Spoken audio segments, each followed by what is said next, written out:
Mko aje?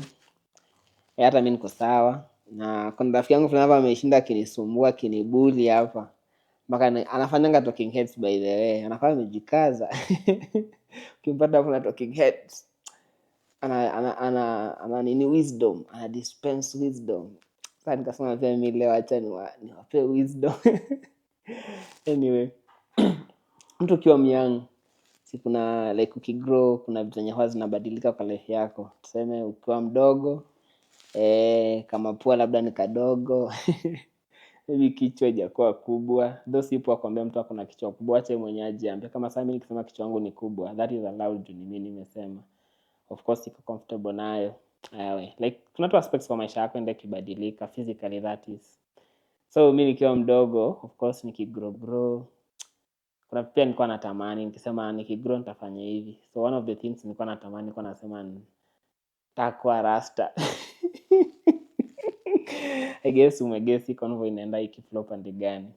So one of the things za kuwa rasta ni nini? Lazima kuwe na afro. Ukiwa na afro ndio uende pale salon wafanye sorry. Wenda fanya mawantu zao. So nilikuwa na afro bigi.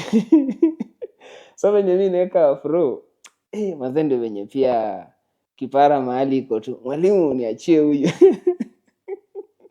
Mimi yangu ilianza mapema. Ilianza mapema. Nikiwa nimemaliza school ama nini.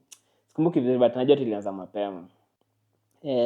So ikianza, si ile unajua unaenda kwa kinyozi, leo unaangalia hapo unaona, kuna mahali hapa kwa kona kanywele sikaoni. Pia ule msee wa kupiga cut unashangaa lazima amerudisha ndani ndio atafute nywele mali mingi. So ndio ukionanga ikikwaga hivyo. Hata nikafika mahali sasa nilikuwa very insecure. Tulikuwa tukiongea na mtu nikimwangalia hivi, tunaongea like tumesoma tunaongea. Yeye tu anaangalia kichwa yangu. Mazee conversation na summarize hapo shosho natoroka. Ilikuwa inanipea wasiwasi. Until msee wangu wa kinyozi, at least wise asante. Wise ndiye akanisaidia kuniwekea confidence, akaniambia like kitu ni maisha. Na alikuwa like kile siku akininyoa alikuwa ananiambia utakuwa tu sawa na nini. Sasa wakati nikifika namuuliza, unaweza nyoa venye mtu ataona? Of course sasa ikafika mahali tu venye masiku zinaenda nikaanza kujiembrace. Nikasema tu ni maisha, isha happen. Kipara it is, kipara man I will be. Though so kuiweka ikuwe fiti unaanza kujiita bald man. Then Mungu naye akakuwa gracious kidogo, at least akaleta tundevu kwa baridi at least. So kuli happen aje after nimeshajikubali, maisha ikakuwa easy. Ikakuwa hata nikifika kwenye mtu akiniangalia kwa kichwa sitashtuka, summarize your convo. Of course niko hivyo, so utadujua hata mkiangalia hapa. Kitambo singeacha nywele ifike hapa. Hii nywele ni ya kitu wiki moja na kitu ama kitambo.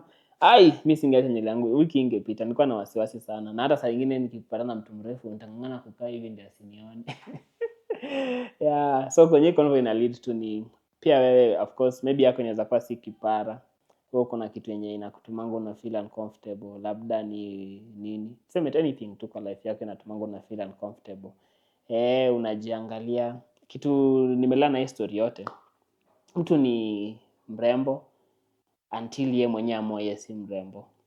Of course ina apply kwa wanaume, msianze kushangaa hapo mrembo mambo gani. Okay, mtu ni handsome until yeye amue mwenyewe si handsome. Ama mtu ako fiti until yeye mwenyewe aseme mimi si yuko fiti. Wewe mwenyewe ukiamua yuko fiti unaanza wewe ukiwa insecure na hiyo kuwasiwasi umejipea, ndio pia sisi wengine tunaabsorb hiyo wasiwasi na inaanza kukuhangaisha kabisa. Na unaonanga kuna watu wanataka unang'ang'ana kuweka inataka hizo manywele una stick pop. Sisemi ni mbaya, weka una feel hiyo ndio iko fiti, wewe weka, but at the end of the day kujikubali inasaidia sana mambo mingi. Sijui kama nimeenda sana. Mtu wangu wa wisdom anasemanga dakika kidogo. I think hapo imetosha. Si umelearn wisdom? Tuonaneni.